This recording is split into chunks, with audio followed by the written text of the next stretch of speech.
Welcome to Storytime with Berly. Today we are reading Little Mouse and the Big Red Apple by A.H. Benjamin and Gwyneth Williamson.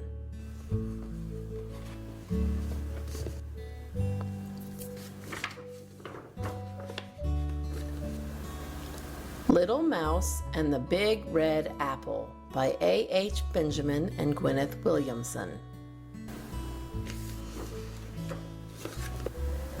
Mouse was feeling hungry one day when all of a sudden he came across a big, red, juicy apple. "Just what I want," he cried. "I'll take it home with me and have a feast." Mouse set off towards his little house, rolling the apple over and over. He couldn't wait to get his teeth into the big, red, juicy apple. Yum, yum, he thought, when all of a sudden,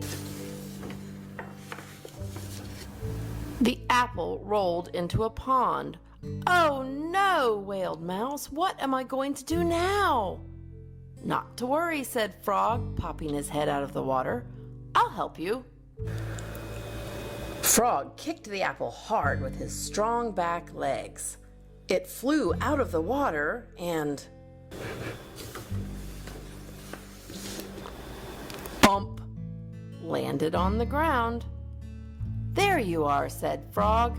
He licked his lips and stared at the apple. Thanks," said Mouse as he began to roll it along the path. He did not want to share his apple with Frog.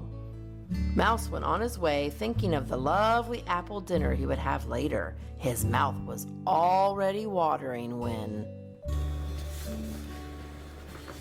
Crash!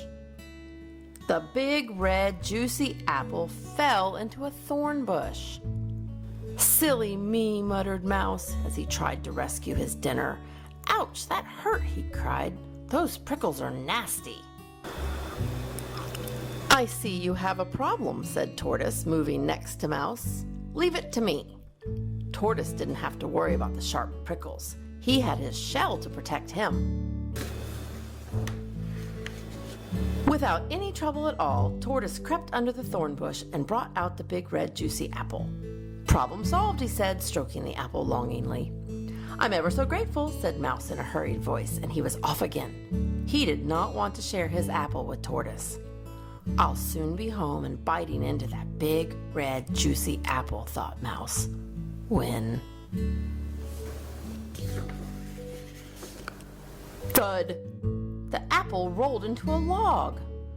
"That's all I need," sighed Mouse when he saw the log blocked his path. "How do I get round that?"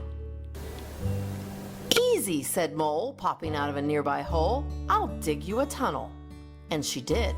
She dug a tunnel that went right under the log. It was just wide enough for Mouse and the apple to go through it. "Always glad to help," said Mole, sniffing at the big, red, juicy apple with her little nose. "It's very kind of you," said Mouse, and he went on his way as fast as he could. He did not want to share the apple with Mole. He rolled the apple over and over until... he came to a steep hill. His house was at the very top. "Push, push, heave, heave," went Mouse, grunting and groaning. Up, up, up he went until he reached the very top. "At last," sighed Mouse happily. "Oh, for that lovely apple meal." But as Mouse let go, the apple wobbled, and then it started to roll down the other side of the hill. It rolled faster and faster, further and further until...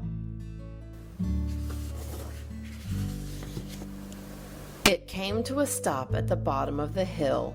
Mouse could see it lying there like a big red jewel.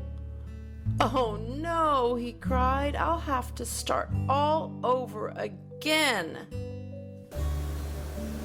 Mouse scrabbled down the hill on his little tired feet. Faster and faster he ran. But when he reached the bottom, he found Frog, Mole, and Tortoise had got there first. "How kind of you to send that apple all the way back to us," called out Mole, chomping away on a piece of it. Mouse gave a big, big sigh. "Don't mention it," he said. "Isn't that what friends are for?"